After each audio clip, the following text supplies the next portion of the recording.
Hello students, welcome to impulse IIT JEE. आज का question है हमारा, what weight of hydrogen at HTP could be contain in a vessel that hold 3.36 litre of O2 gas at HTP. है ना बच्चों, देखो यहाँ पर क्या बोला गया है कि मेरे पास हाइड्रोजन, चलो मेरे पास हाइड्रोजन गैस है, हाइड्रोजन गैस है, चलो ठीक है। हाइड्रोजन गैस का कितना मास आप डाल सकते हो? हाइड्रोजन का कितना मास, मतलब आपसे क्या पूछा है, वेट पूछ लिया है, कितना मास आप डाल सकते हो और किस कंटेनर में, किस कंटेनर में बोला है। अगर मैं उसी कंटेनर में ऑक्सीजन अगर फिल करूं तो ऑक्सीजन का वॉल्यूम कितना है, 3.36 लीटर है एट एच है ना, एट एच तो पहले एक काम करते हैं, हमको यहाँ पर ये देखना है कि हाइड्रोजन का गैस का अमाउंट पूछा है, मास पूछा है, तो कितने मॉलिक्यूल से पहले वो तो निकाल लो, है ना। और किसके हेल्प से निकालूंगा? ऑक्सीजन की हेल्प से निकालूंगा। ऑक्सीजन का वॉल्यूम कितना दिया है? 3.36 लीटर दिया है ना। हमने पढ़ा है कि एवोगैड्रो हाइपोथेसिस, मैंने पढ़ा है, क्या पढ़ाया था कि under the similar condition of temperature and pressure equal volume of all the gases contain equal number of molecules. अगर वॉल्यूम दोनों गैस का अगर सेम ले, ठीक है, तो उसमें क्या होगा, सेम नंबर ऑफ क्या होगा, मॉलिक्यूल्स होगा, है ना। तो पहले ये देखते हैं ऑक्सीजन के 3.36 लीटर में कितने मॉलिक्यूल्स है ऑक्सीजन का। जितना मॉलिक्यूल्स ऑक्सीजन का होगा उतनी मॉलिक्यूल्स किसका होगा, हाइड्रोजन का होगा। ये निकाल सकते हैं। तो एक काम करते हैं, एट एचटीपी पर बोला है ना, तो वी नो, मैं जानता हूँ 22.4 ये लीटर है ऑफ ऑक्सीजन। अगर मैं बात करता हूँ 22.4 लीटर ऑफ ऑक्सीजन अगर लेता हूँ तो उसमें क्या होता है, 1 मोल होता है, 1 मोल होता है ना, 1 मोल ऑफ ऑक्सीजन होता है, सबको पता है।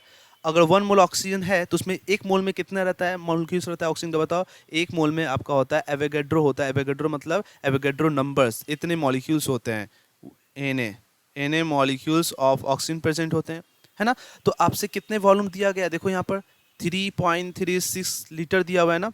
अगर आप ऑक्सीजन का वॉल्यूम अगर लेते हो तो ऑक्सीजन के कितने मॉलिक्यूल्स प्रेजेंट है, चलो निकालते हैं। तो 22.4 लीटर में Na मॉलिक्यूल्स होता है, तो 3.36 लीटर में कितने मॉलिक्यूल्स होगा, तो क्या लिखोगा, 3.36 into Na divided by 22.4 litre, यही तो होगा, इतने मॉलिक्यूल्स होगा, होगा ना। अब अगर बात बताओ, अगर जिस कंटेनर में आप गैस डाल रहे हो हाइड्रोजन का, उसी कंटेनर में तो ऑक्सीजन था, ऑक्सीजन डाल रहे हो, कितना वॉल्यूम है ऑक्सीजन का, इतना। तो हमने ये पता कर लिया कि ऑक्सीजन के 3.6 लीटर में कितने मॉलिक्यूल्स है, ये कैलकुलेट कर लिए।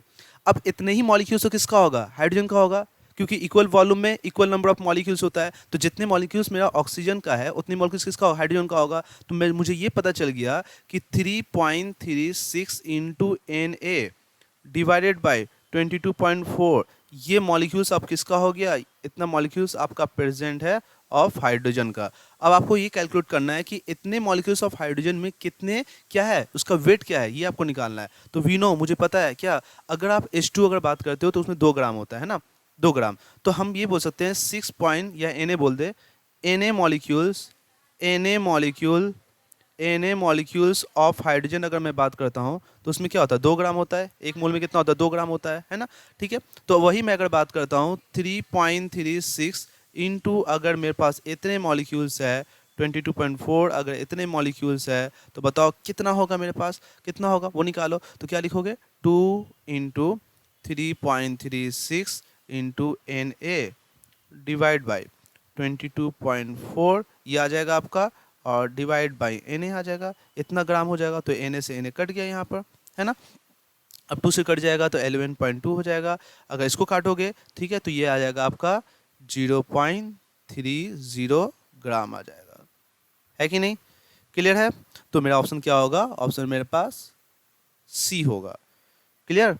तो ये बात आपको क्लियर हुआ। अगर हमारे इस वीडियो को आपको समझ में आया, ये क्वेश्चन आपको अच्छे से क्लियर हुआ, तो इस वीडियो को लाइक जरूर करें और साथ ही साथ सब्सक्राइब करना ना भूलें। ओके, चलिए, थैंक यू।